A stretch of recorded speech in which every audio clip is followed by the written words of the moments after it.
Buenas tardes, bienvenidos a su programa Estamos a Bordo, de Radio Universidad de Guadalajara en Autlán. Me presento, el día de hoy la acompaña en los micrófonos Jacqueline Michel Castro y pues saludos a quienes integran el equipo del programa, Elia Macías en la subdirección regional, Silvestre Canil en la producción, Aldair Arechiga en operación técnica y Facebook Live. Asimismo, también los créditos para Imanol Martínez y Ángel Hernández en apoyo de grabación. Los invitamos a que el día de hoy nos hagan llegar a sus comentarios a través de nuestras líneas telefónicas 317-38-250-31 y 317-38-265-32. Nos pueden escuchar por internet udgtv.com, /radio udg, /Autlán, al WhatsApp 317-121-2325. En Instagram, @Radio UDG Autlán y en Facebook, Radio Universidad Autlán 102.3 de FM.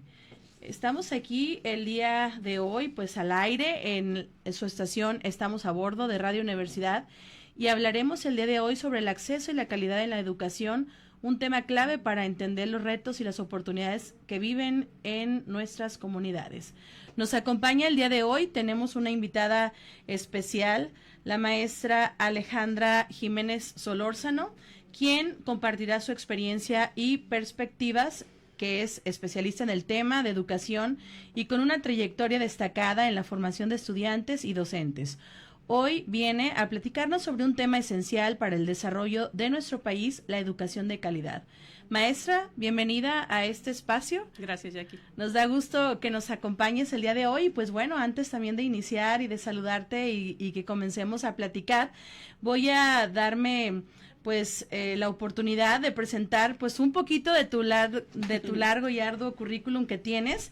La maestra Alejandra Jiménez Solórzano es licenciada en Intervención Educativa, maestra en Educación Básica, doctorante en Educación.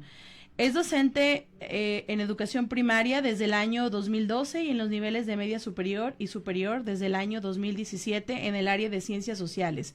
Coordinadora académica de asesores del Programa de Atención Educativa de la Población Escolar Migrante, coordinador de la licenciatura en Educación, ha tomado algunos diplomados como Autoestima en el ITESO, Dinámica de Grupos también en el ITESO, Sexualidad en el marco de la interculturalidad en el ITESO, director escolar de los centros educativos Consuelo Velázquez Torres, Emilio Hernández y Antonio Latorre Chávez en la región Sierra de Amula. Durante su trayectoria ha participado como panelista en las siguientes universidades: Universidad Pedagógica Nacional UPN 143, licenciatura en Intervención Educativa denominada Conoce y aprende estrategias para transformar la educación. Asimismo, en la Universidad del Valle Lagrana, UNIVAC, licenciatura en Psicología denominada Niñez, Media y Niños de Edad Escolar, Desarrollo de la Personalidad y Socialización. También en ISEP Manzanillo ha compartido estrategias de planeación didáctica y metodológica para transformar la educación en los diferentes contextos. Facilitador en cursos de formación continua para maestros de servicios de educación básica para profesionales de la educación. Y bueno, pues este es un poquito del arduo currículum que cuentas, maestra Alejandra. Pues de nuevo, bienvenida. Gracias. Es un honor para aquí Radio Universidad y en la estación de Estamos a Bordo recibirte con un tema súper interesante y súper importante como lo es, hablaremos acerca del acceso y la calidad en la educación. Alejandra, en la actualidad, ¿tú estás ahorita como docente? ¿Estás fungiendo como docente? Sí, estoy en Educación Básica en una primaria del Grullo, la Urbana 313. Un saludo a los compañeros y a los alumnos. Un saludo. También estoy aquí en la Universidad ISEP, en la licenciatura de Educación. Un saludo también para las 3 generaciones de educación. Por ahí están los estudiantes esperando ahorita que yo llegue, pero me di la oportunidad de venir a compartir un poquito, ¿sí? Muchas gracias. Y también, bueno, frente a grupos sí estoy en esos 2 niveles, pero también coordino algunos directores de la región, de las regiones de Jalisco, entonces por ahí tenemos ese trabajo. Excelente. Bueno, pues qué más que tengan a alguien como docente tan preparada y tan capaz, y que el día de hoy pues nos vienes a hablar algo de suma importancia como lo es el acceso y la calidad de la educación. Bueno, maestra, este tema pues para mí es algo muy importante y a la vez también un tanto delicado, porque pues así nosotros nos enteramos o nos tenemos que enterar cuál es la calidad en la educación que tenemos en nuestro país. Nos gustaría, por ejemplo, saber de cómo es que hablamos del acceso a la educación o a qué se refiere el acceso a la educación. Por ejemplo, aquellas oportunidades que algunos sí tienen, otros no tienen. ¿Cómo podemos nosotros acceder a la educación? Bien, mira, pues tú ya lo acabas de mencionar, pues es el tener la oportunidad de ingresar a una escuela de educación básica, si es que lo plasmamos así, pero también de permanecer en ella. Podemos tener niños matriculados, pero los niños no van a la escuela, entonces una cosa es la asistencia o la matrícula y la otra es la permanencia, ¿no? Entonces a nosotros nos importa la permanencia, porque permaneciendo los niños ahí en algún momento van a culminar su educación, ya sea básica o de nivel media superior o superior, ¿no? Entonces, pues esa es la oportunidad, ¿no? De que todos accedan al derecho, porque es un derecho el que sean educados, el que tengan la oportunidad de estar en alguna escuela estudiando, ¿no? Claro, y bueno, hablamos de eso, que pues existe el acceso a la educación pública y también hay escuelas privadas, ¿verdad? Así es. Hablando de esto, maestra Alejandra, ¿cuáles pudieran ser algunos obstáculos por el cual alguno de nuestros niños, niñas, adolescentes o jóvenes no tengan este acceso a la educación aquí en México? Mira, el acceso a la educación, pues no todos lo tienen, porque intervienen varios factores, ¿no? Uno de ellos, y yo creo que el que más marca a las sociedades es la pobreza, ¿no? Aquellos sectores que viven en condición de pobreza, porque, por ejemplo, tú y yo a lo mejor no tenemos, bueno, tenemos recursos medios, pero hay algunas personas que definitivamente los recursos no les son suficientes como para llevar a sus niños a la escuela, ¿no? O que permanezcan en la escuela. Te pongo el ejemplo claro de las comunidades aledañas aquí a Autlán, como Mentidero, como Hacienda de Oriente en aquel momento, pero hay algunos donde los factores económicos imperan mucho para que los niños permanezcan en una escuela, ¿no? Por ejemplo, cuando los migrantes, voy a poner el ejemplo de ellos, vienen a las regiones aquí cercanas, pues ellos vienen en busca de trabajo, ellos no vienen con la intención de ver si la escuela está bonita, si tiene una plantilla de maestros completa, ellos vienen con el objetivo de llegar a un lugar donde les ofrezcan trabajo, ¿no? En sus objetivos principales no está ver si hay escuela, ¿no? Entonces, yo creo que eso sería como, aparte también es su cultura, ¿no? Donde los niños menores cuidan a los más pequeñitos porque la mamá y el papá trabajan, o también se llevan a los niños mayorcitos a trabajar. Entonces yo creo que eso es uno de los mayores obstáculos, la pobreza. Definitivamente también otro pudiera ser que puede haber niños en alguna comunidad, por así decirlo, pero no hay escuela, las escuelas quedan lejos, entonces tienen que caminar kilómetros para llegar a las escuelas y eso también es un factor que los limita, ¿no? A veces las escuelas también no están equipadas para aquellos niños que presentan alguna necesidad educativa especial y que también tienen derecho a estar integrados en una escuela regular, ¿no? Entonces, yo creo que son los obstáculos que más llegan a marcar a la sociedad para que no puedan tener esa oportunidad de estudiar. Claro, y estamos hablando que, como ya lo mencionó maestra, es un derecho humano a la educación, como lo dice también nuestra Constitución en el artículo 3º, ahí lo marca que debe de ser educación gratuita, laica, obligatoria. Sin embargo, me llama mucho la atención algo que estás comentando, que incluso aquí mismo dentro de la cabecera, que son, bueno, algunas comunidades, pero que no están tan aledañas como lo es el Mentidero, Hacienda de Oriente, que también tienen pues algunos obstáculos, pero precisamente es por la población, ¿verdad? Sí. Vamos, la población que son migrantes, transmigrantes, y que, como bien dice, pasa como a segundo plano la educación y ellos vienen buscando el primer plano, que es el dinero o el trabajo, ¿verdad? Porque a eso vienen. Entonces, se vuelven cuidadores y demás, y pues se olvidan, incluso también los padres transgreden el derecho humano a la educación, no solamente pues el mismo Estado, ¿no? Sino también los mismos padres. Y bueno, pues esos obstáculos, como dices, algunos que sí quieren ir a la escuela y otros que pues no pueden acceder. Y mencionaste algo muy importante, dices, ese derecho está plasmado en la Constitución Política de los Estados Unidos Mexicanos. Dice laica, gratuita, obligatoria, porque los padres son los que deben de llevar al menor a la escuela, ¿no? No les deben de violentar ese derecho. Pero algo muy importante que se te pasó es mencionar que deben de recibir educación de calidad. De calidad. ¿Sí? Se le suma ese pequeño adjetivo ahí que me parece muy importante porque nosotros como maestros debemos dar ese plus. Sí. La calidad educativa. Sí, claro, no nada más decir estamos cumpliendo con el Así artículo es. 3º, sin embargo, así no tengamos la misma oportunidad de otros municipios o que no tengamos incluso las herramientas para poder llevar a cabo la educación, pues sí lo debemos de nosotros los maestros de calidad, ¿no? Eso es algo importante. Y mira que, por ejemplo, hablando de este tipo de población de los migrantes, tuve la oportunidad, bueno, tengo ahí un equipo de trabajo fuerte, de hecho. En la empresa de Bioparques tenemos escuelas también y mis respetos para la empresa de Bioparques, porque es una empresa que le inyecta mucho recurso para mantener a sus trabajadores ahí, pero que sus hijos también estén atendidos. Tenemos maestros ahí, apoyan a los maestros, también tienen incluso guarderías para las mismas familias que tengan hijos menores que no estén en edad escolar, los niños estén cuidados por personas capacitadas mientras ellos laboran, ¿no? Entonces, sí. Ahí ningún niño en edad escolar se va al trabajo. Entonces, me parece una estrategia muy puntual de la empresa porque cumple con dos objetivos. Así es. Darles el servicio educativo a esos niños porque es su derecho, pero también hace la parte formativa porque tienen que llevar esa cultura, ¿no? De seguir prosperando, de seguir estudiando, no nada más de, ya llegamos a la empresa, ya hay trabajo, bueno, pero también está esta escuela que es necesaria para mis hijos, ¿no? Muy bien, muy importante lo que nos estás comentando. Vamos a ir ahorita a un intercorte, vamos a presentar esta cápsula y volvemos.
Ya estamos de nuevo aquí en Estamos a Bordo y pues te saluda desde los micrófonos Jacqueline Michel y seguimos aquí con la plática con la maestra Alejandra Jiménez Solórzano, que estábamos hablando acerca de el acceso y la calidad de educación. Y pues maestra Alejandra, qué cosas tan importantes nos decía, incluso de pues aquella canalización que ustedes hacían con los alumnos como empresas de bioparques y demás, y pues aquí estamos viendo que ellos mismos, que ya empresas también aplican políticas públicas pues para mejorar ese acceso a la calidad de la educación.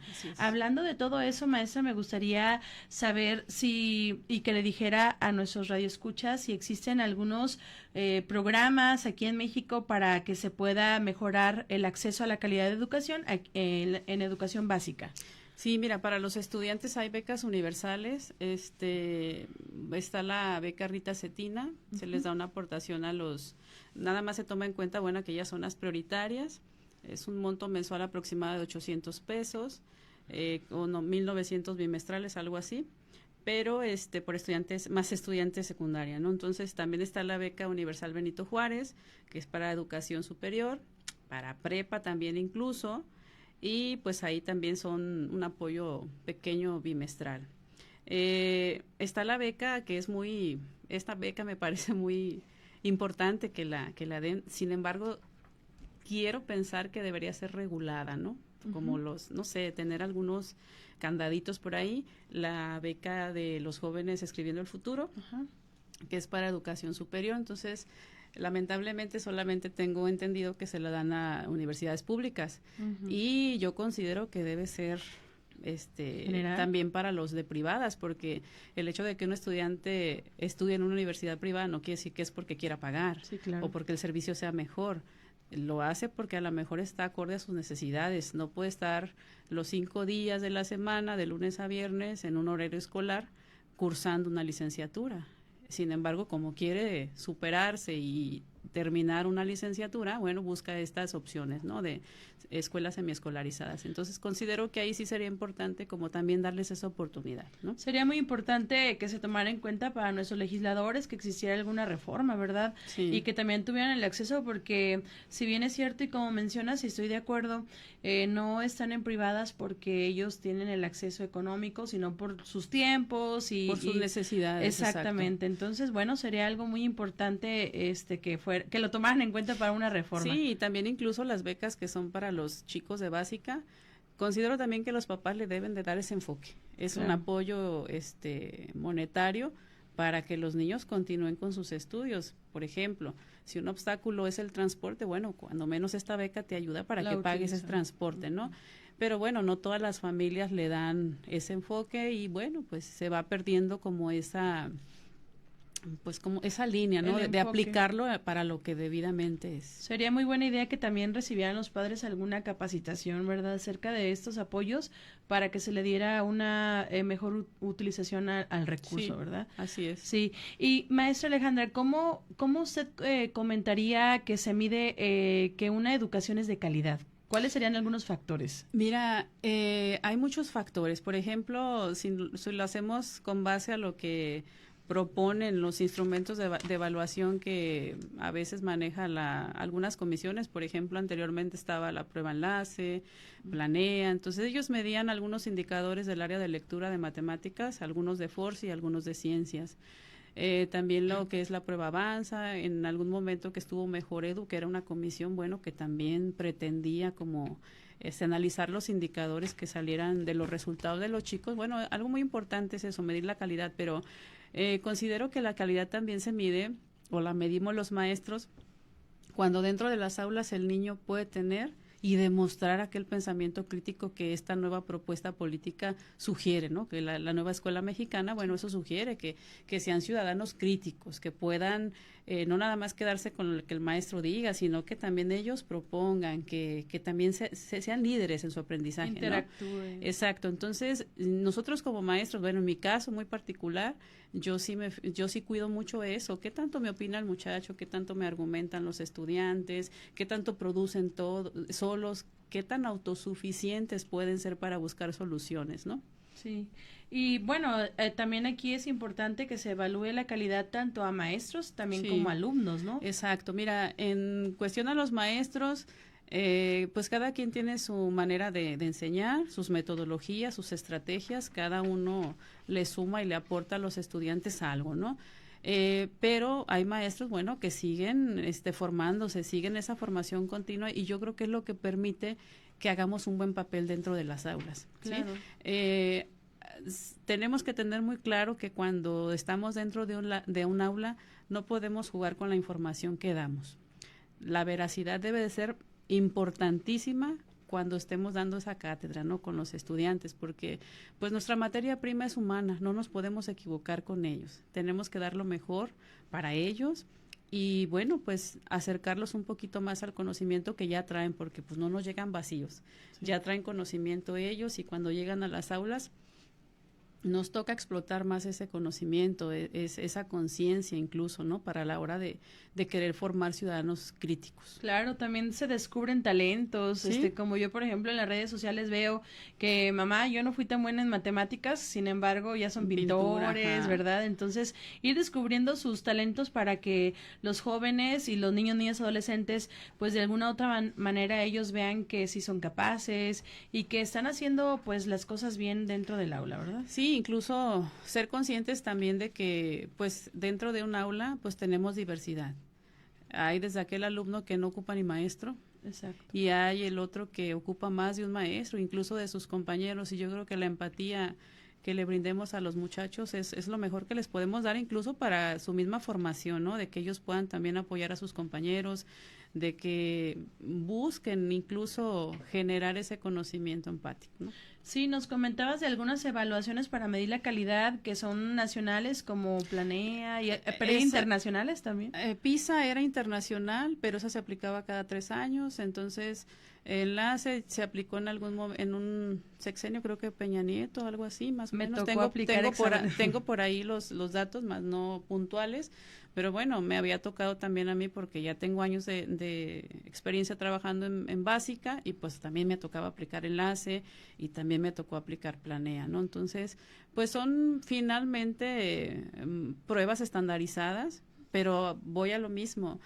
Son pruebas estandarizadas donde no se contextualizan. Y a mí algo muy importante que creo que no debemos de perder ese foco es de que tenemos que contextualizar los contenidos, incluso las evaluaciones. Yo no le puedo evaluar a un chico de una comunidad un contenido que quizás a uno de ciudad, pues, entonces yo creo que partir del contexto es muy importante para evaluar, para enseñar, es como que la línea a seguir. Sí, claro, hay varios contextos quizás sociales, culturales, económicos, los cuales también pueden ser un parteaguas para que los resultados puedan salir a lo mejor un tanto diferentes, ¿no? Según si son urbanas, si son rurales las comunidades, entonces todo es diferente, pero me imagino que sí es como un eje, una base para ustedes los maestros este resultado de las evaluaciones, ¿no? Sí, y mira, no podemos decir que no funcionan. Simplemente, pues cuando veamos los resultados, pues no, muchos maestros dicen, ay, salieron bien bajos. Sí, a lo mejor en esta prueba salieron bajos, pero ¿qué tal en las aulas? O sea, los chicos se defienden a la hora de opinar, a la hora de argumentar, entonces también es una parte de la evaluación, la cualitativa. ¿Qué tanto me estás demostrando? No nada más la numérica, que es la cuantitativa. Sí, me fijo en el referente que es el número, pero están evaluando muchas escuelas y por estado, pero a mí me interesa pues la cualitativa también, ¿no? ¿Qué tanto sabe mi grupo?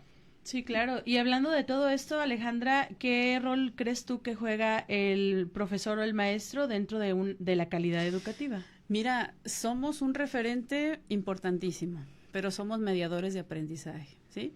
Yo siempre he dicho que el hablar de alumno es hablar como un triángulo, ¿no?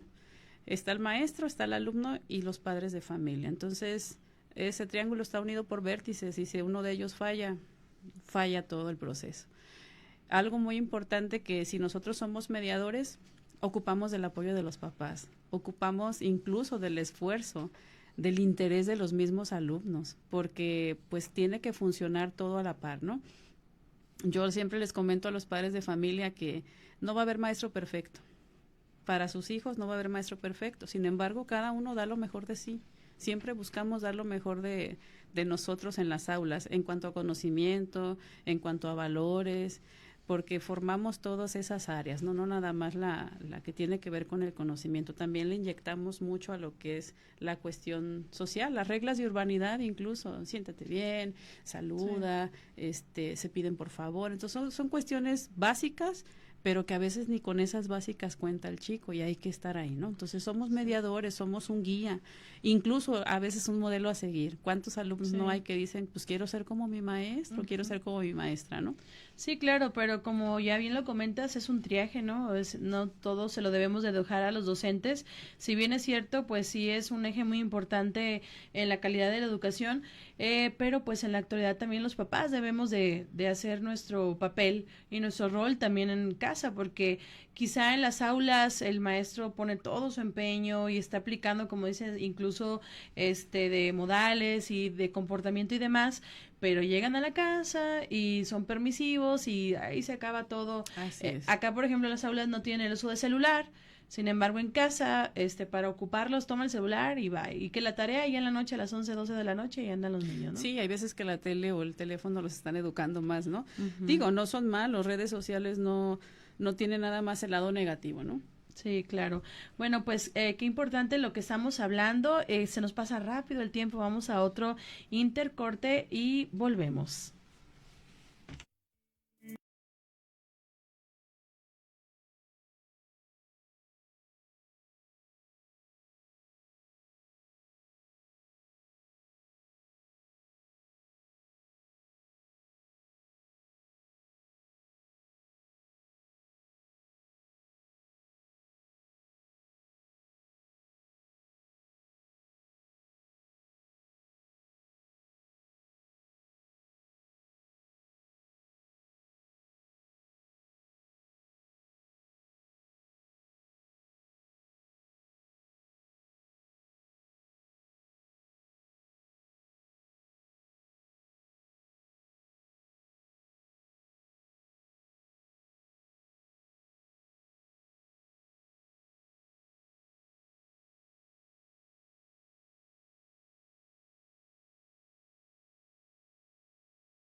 Estamos de vuelta aquí en su estación, estamos al aire con un tema súper importante y en la actualidad pues algo que se está hablando, que es el acceso y la calidad en la educación, con nuestra invitada especial, la maestra Alejandra Jiménez Solórzano. Y bueno, pues hablando de este tema, en nuestra comunidad la educación de calidad es clave para construir un futuro más justo.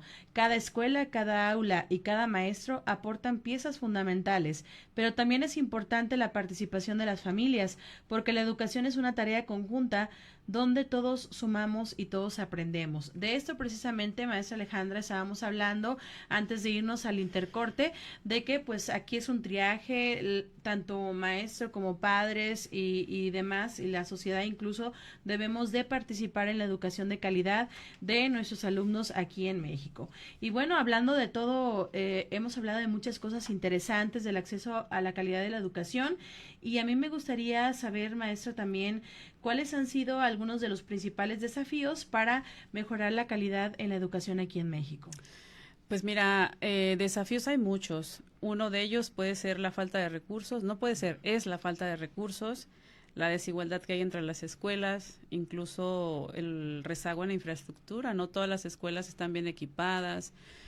Algunas comunidades pues tienen un salón y son grupos multigrados, compañeros que dan de primero a sexto, si es que hablamos de educación primaria, dan de primero a sexto en una misma aula, con niños de diferentes edades, con cantidades que a veces son pues grandes, son muchos estudiantes en una sola aula, entonces pues no puede haber calidad ahí. No puede haber calidad, no porque no queramos, no porque no hagamos lo propio los maestros, pues porque no hay lo suficiente. Si hablamos de recursos, un recurso es el maestro. Nosotros hacemos ahora sí la función más importante en las escuelas. Entonces, puede haber muchos salones, pero ¿y los maestros? Debe de haber los suficientes recursos humanos, que en este caso son los maestros, pues para que cuando lleguen estos chicos, si me llegan 5 de primero, pues tengan su maestro de primero, si me llegan 10 de segundo, pues tengan su maestro de segundo y así sucesivamente, ¿no? Eso es hablando de infraestructura, pero si hablamos de los recursos digitales o de la falta de recursos, los digitales, pongamos el ejemplo de pandemia. Sí, claro. Nos fuimos a distancia y decimos, pues se cierran las escuelas temporalmente, hasta nuevo aviso, el aprendizaje es en casa, vamos enviando trabajos a los chicos, salieron por ahí los programas de Aprende en casa, pero pues eran programas educativos que no daban para mucho, ¿no? Entonces, tendríamos nosotros que buscar las estrategias más idóneas para que los chicos continuaran aprendiendo en las casas, a distancia. Pero cuántas cosas vimos, ¿no? Aquellos alumnos que ni siquiera tenían acceso a un teléfono celular o que solamente en familia había un teléfono celular. Y hubo rezago, ¿no? Exacto, sí. Entonces, no hubo avance. En muchos niños, pues sobre todo en comunidades muy alejadas, a veces no hay ni internet. Entonces la señal falla mucho y cómo le hacía llegar a los muchachos su trabajo, ¿no? No todos teníamos las facilidades de continuar aprendiendo. Muchos se quedaron en el camino. Y después que regresamos, vimos el rezago dentro de las aulas. Los niños, sobre todo, que estaban en primer grado, que decíamos, los que egresaron el año pasado de sexto, eran chicos pandemia. Ellos les tocó su primer grado a distancia, entonces los papás que apoyaban a sus hijos, qué padre, ¿no? Continuó aprendiendo el niño, pero ¿y los que no? Y a veces no era por falta de ganas, era por falta de recursos. Cuando los maestros pedíamos mandar evidencias, pues se ocupan datos celulares y no tienes internet.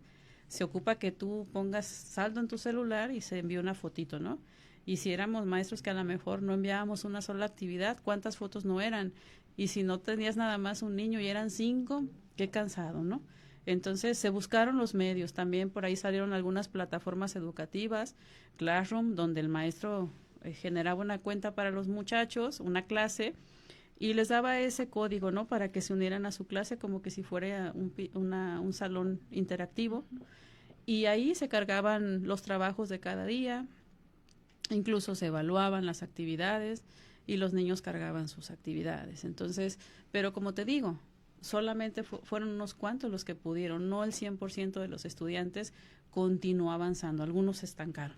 ¿Sí? Bueno, y aquí vamos a comentar que como muchas personas culpan al maestro o culpan al Estado, pero así como lo has mencionado, son desafíos y que no lo esperábamos, las pandemias no avisaron y pues son desafíos a los que nos vamos a ver envueltos y sin embargo pues se tiene que sacar, ¿no? Sí, mira, incluso el desafío no fue nada más para los padres de familia y los alumnos, quedarse en casa a aprender, también fue para algunos maestros. ¿Sí? Si pensamos en algunos maestros, no sabían utilizar mucho las tecnologías y sin embargo tuvieron que buscar los medios, las formas para enseñarse también ellos a usar todas estas herramientas, ¿no?, digitales. Sí, claro, bueno, y hablando de todo esto que ya mencionas, ¿el Estado o el gobierno de México ha implementado o cuáles han sido las políticas públicas que ha implementado para que esta escuela de calidad y el acceso a la calidad exista? Mira, actualmente pues está la política de la nueva escuela mexicana, ¿no? La NEM, que surge en el 2022 y que propone el trabajo por proyectos y pone la comunidad al centro, ¿no? Entonces, ahí lo que quiere decir es que los aprendizajes se contextualizan, lo que hablábamos hace un momento, ¿no? Entonces, no me dice que tome, sí, los temas, que retome los temas, pero que el niño parta de investigar primero en su comunidad, lo que tiene al alcance, ¿sí? Entonces, para mí me parece una buena estrategia de aprendizaje porque pues estás evaluando lo que tiene en el medio, estás utilizando los recursos que tiene a su alcance. Sí. Y eso es una parte muy importante porque los maestros, muchos pedíamos eso, ¿no? De que, ay, pues es que ya vienen los contenidos así, mira que mi contexto es muy bien. Entonces tú quieres ser parte de esa construcción de tus propios proyectos. Órale, pues ahí te va este programa, esta nueva política educativa, entonces aquí está, te lo ponemos a la carta, el enfoque es humanista, queremos aprendizajes puntuales, de calidad, y bueno, me parece un plan de estudios que hasta ahorita ha funcionado, pero esperemos que continúe porque nosotros como maestros renegamos mucho de que sale una política educativa y si a los 6 años cambia el gobierno, vuelve a cambiar ese programa, entonces estamos apenas digiriendo uno cuando ya están pensando en otro. Entonces, como que siento que también es un desafío y es parte de que exista a veces un rezago educativo, porque deben de continuar una línea, deben de darle un seguimiento, o sea, se inicia algo, pero no se lleva a largo plazo. Entonces, esta política educativa, pues está visionada hasta el 2030, pero esperemos que llegue, ¿no? Sí. Pero porque es necesario. Ojalá que sí, a mí me parece una buena estrategia. También creamos ese interés de que los alumnos se vuelvan investigadores, incluso sí, a veces científicos, y esa educación o autogestión, autoaprendizaje, que es lo que hacen que ellos descubran su entorno, ¿verdad? Que va de lo particular a lo general y que pues es un muy buen método de investigación, ¿verdad? Bueno, sí, esa política es acertada, como dice maestra, pues esperemos que le den un seguimiento para que pueda aterrizar más y para que se pueda cimentar, ¿verdad? Sí. Y bueno, ¿cómo se relacionaría la equidad con el acceso y la calidad educativa? Porque si bien es cierto, sabemos que la equidad implica garantizar este acceso a los alumnos, ¿verdad? ¿Cómo lo relacionamos? Sí, mira, uno de los... lo primero que hay que reconocer es que tiene que mejorar el acceso y la calidad educativa en todos los sentidos. Uno de ellos es que tengan recursos todos, no unos cuantos, ¿sí? Por ejemplo, las escuelas de organización completa pues tienen su plantilla docente completa. Difícilmente les falta un integrante, ¿no? Pero también pensemos en aquellas escuelas donde tienen los alumnos, pero no les llega el docente. Entonces, esa es una parte importante para garantizar la educación. Hace ratito lo comentábamos, ¿no? Que las aulas estén bien equipadas, o sea, que sí tengan los recursos necesarios, digitales. Por ejemplo, ahorita tenemos el internet que es Red Jalisco, sí, que falla mucho, por cierto, pero pues lo tenemos ahí, ¿no? Entonces es mejorar, ¿no? Es mejorar lo que ya está para que pues estos chicos pues avancen un poquito más, ¿no? Y también pues es una herramienta para los maestros, definitivamente. También que el alcance sea en zonas pues alejadas, o sea, ay, pues está bien lejos. No, también es un derecho de ellos. Entonces, que el acceso sea para todos, los recursos sean para todos. Muy bien, ahí hablamos de esa equidad. Sí. Bueno, vamos a ir al último intercorte de esta tarde y ahorita volvemos con este tema tan importante que es el acceso a la calidad de la educación.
Estamos de nuevo aquí en Radio Universidad, estamos a bordo y estamos hablando acerca del tema acceso y calidad en la educación con nuestra invitada, la maestra Alejandra Jiménez Solórzano.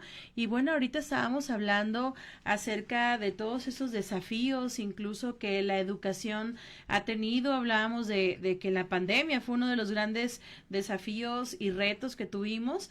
Y bueno, ahí tuvimos que implementar estrategias diferentes como las digitales, ¿no? Y que hablábamos que los alumnos, los maestros y todo mundo tuvimos pues esas complicaciones y aprendimos juntos para que no tuviéramos un rezago, ¿no? Sí. Hablando, maestra Alejandra, de todos los accesos a las plataformas digitales o el acceso a la tecnología digital, ¿cree usted, maestra, que existen algunos riesgos al integrar esa tecnología en la educación? Pues mira que cuando se da esto de pandemia y tuvimos que estar muy habituados al celular, a las tabletas, a las computadoras, pues sí hubo dependencia de conectividad. Ahorita yo creo que ninguno de nosotros se va al comedor sin el celular. Sí. Estamos acostados y vemos el celular, entonces todo el día, ¿no? De los niños, pues ni se diga, son chicos y yo creo que lo visual es lo que más les atrae, ¿no? Pero también, pues no todos los estudiantes tienen este mismo acceso a los dispositivos móviles, ¿no?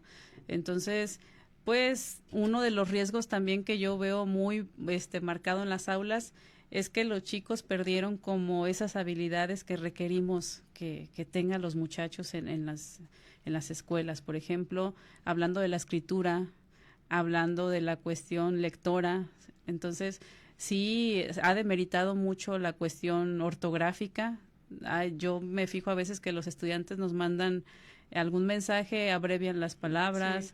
Sí. Palabras mal escritas, si el autocorrector no está activado, pues ya les falló por ahí la ortografía correcta, ¿no? Entonces, yo creo que ha sido uno de los riesgos, pues, que a los que nos hemos enfrentado docentes, porque también hay docentes que también les demeritó esta cuestión ortográfica, y sobre todo la comunicación. Yo creo que la comunicación es directa, es frente a frente, te veo, me escuchas, te pongo atención, y la comunicación ya está coartada. A veces ya preferimos tener una charla a través de un teléfono que de frente, cuando a veces las situaciones, los temas me piden esto y me exigen que estemos de frente tratando un tema que nos interesa a los dos, que tenemos que ponernos de acuerdo los dos y que lo tenemos que hacer así, ¿no? Entonces esta parte de la comunicación se ha visto también pues afectada. Sí, se reflejó, pero de manera negativa, ¿no? En ese sentido, sí. yo concuerdo mucho contigo. La escritura y la ortografía es algo que sí, pues se ha mermado. Sí, así es. Y bueno, ya casi vamos a estar por terminar esta tarde, pero me gustaría que termináramos con alguna reflexión y las acciones que se pueden hacer. Hablando de esas acciones, ¿cuáles pueden ser esas acciones que se pueden tomar en las comunidades para mejorar la educación local? Mira, nosotros incluso el plan de estudio lo propone que los padres se integren a esto del aprendizaje de sus hijos. Hay consejos escolares y también es una parte importante que ellos se integren, que conozcan qué tanto se hace en una escuela, porque después señalamos. No hacen nada en la escuela, son no de todos los padres de familia, obviamente, pero hay comentarios negativos, que si ellos se involucraran en los consejos de participación social o los consejos escolares, supieran qué tanto hace un maestro. No nada más está 4 horas y media o 5 horas dentro del aula trabajando con los niños, también afuera, nos llevamos mucho trabajo a casa. Desde la planeación que hacemos días antes para que al inicio de semana, que es lunes, tengamos ya las actividades planeadas para cada día de la semana. Ese es un trabajo de casa, cuando deberíamos estar descansando como todos lo hacen cuando salen de un trabajo, ¿no? Sales de un trabajo y lo que menos quieres es llegar a trabajar otra vez. Sin embargo, lo hacemos esa parte, ¿no? Si los padres de familia se integraran, conocieran un poquito más, apoyaran un poquito más, es importantísima la labor de los padres de familia en las escuelas. ¿Y cómo pudiéramos integrar pues a los papás? Porque bueno, me imagino que es difícil o es un tanto difícil en el sentido de nuestras ocupaciones, ¿no? Estamos hablando en ese momento de que los padres se integren, pero ¿cómo pudiera ser alguna estrategia o alguna acción para que también los papás se integren en esas actividades? Mira, hay unos consejos escolares, lo que te comentaba, que los tenemos que hacer, incluso los padres ponen su firma y todo. Y los tenemos que involucrar, por ejemplo, al Comité de Participación Social le toca hacer esta función y pues es invitarlos y es delegarles ahora sí esa actividad para que ellos la hagan, porque si lo decimos nada más que quede en papel, estos forman el consejo o el comité y nada más lo dejamos en papel, pues eso no es una buena estrategia, porque eso nada más es algo que me está solicitando la misma secretaría, pero ahora sí, este es mi comité, el que organice. Entonces es una forma de fomentar esa integración, ¿no? El compromiso, ¿no? El compromiso, sí, claro. De hecho, el mayor compromiso es de ellos, porque el interés, yo creo que de los tres, de maestro, de alumno y de padres de familia, yo creo que es el principal, el de los padres de familia. Por ello los mandan a la escuela, ¿no? Que aprendas. Tienes que ir a la escuela a aprender. Por ello los llevamos, ¿no? Entonces, el compromiso es indispensable por parte de los padres de familia. Se tienen que sumar. hay muchos papás que no se quieren meter y no se deslindan. involucran en el proceso. Pues no quiere hacer nada, no. Tu trabajo, el trabajo del maestro lo hace en su aula, pero también te toca una parte importante que es en casa, reforzar, ¿sí? Sí. Sí, y qué importante el decir que no se deslinden de esta responsabilidad que también tienen los padres en la educación, no solamente los maestros, y que en muchas ocasiones escuchamos es que ellos son los responsables de la educación, los maestros que lo hagan, yo qué, o sea, ellos son los que saben, ¿no? Sin embargo, como ya bien lo hemos mencionado durante toda la entrevista, ellos son clave importante o fundamental en la educación de calidad de sus hijos, Sí. porque no solamente es decir, ok, ahí te lo dejo, haz lo que quieras, o se está portando mal en la casa o no hizo su tarea, pero qué trabajo tú estás haciendo con tu hijo, ¿no? También, Sí. para que también la calidad exista. Así es. Sí. La calidad debemos de trabajarla todos. Los niños incluso también tienen que poner su mayor esfuerzo. El interés también, yo se los he dicho, debe de partir también de ustedes, aprender más. Y para despedirnos, ¿cuál fuera algún mensaje, maestra Alejandra, que usted diera a nuestros radioescuchas, o qué consejo daría, o también comentarles, ¿no? Un poquito acerca de cuánto tienes tú impartiendo educación de calidad y en tu experiencia algunos tips, no sé? Pues el primer consejo que les daría yo es que hagan valer el derecho de sus hijos. Si ya está escrito en la Constitución Política que tienen derecho a recibir educación, que lo ejerzan, porque ahí está. Las escuelas ahí están, los maestros ahí están. Entonces, y enseguida, pues que se involucren en el proceso de aprendizaje de sus niños. Y para mis compañeros maestros, que sigamos formándonos, que haya esa formación continua, el aprender día a día, un cursito, a veces decimos, ese cursito, pero te sirve, o sea, ese es continuar incrementando tu conocimiento, ¿no? Porque finalmente te quedas con el conocimiento, pero vas y lo compartes a las aulas. Sí, claro, y no solamente hablar del rezago de los alumnos, sino que en ocasiones nosotros como maestros, Sí. pues debemos ir adelante y saber de tecnologías, de lo último en educación. Sí, mejorar la práctica educativa será un factor muy importante para la educación de calidad. Sí, porque me imagino también que ese fuera pues un consejo hacia tus alumnos, ¿no? Así es. Bueno, pues ya se nos fue el tiempo, qué rápido, se va rapidísimo, y pues un saludo a tus alumnos. Un saludo a mis alumnos de educación, que en este momento los dejé una horita solitos, pero les mando un abrazote. Y también a mis alumnos de mañana, del sábado, y decirles que eligieron la profesión más bonita. Gracias, es un placer, un honor que nos hayas visitado hoy en Estamos a Bordo, y pues qué plática tan amena, y pues bueno, esperemos que pronto podamos contar con tu presencia aquí en Estamos a Bordo. Bueno, pues nos vamos a despedir. En la conducción estuvo Jacqueline Michel, subdirección regional Elia Macías Vargas, en la producción también Silvestre Canil, operación técnica y transmisión en Facebook Aldair Arechiga, asimismo Imanuel Martínez y Ángel Hernández en apoyo de grabación. Pues bueno, el día de hoy estuvimos aquí en Estamos a Bordo con un tema de acceso y calidad en la educación. Muchas gracias por escucharnos y nos vemos hasta la próxima.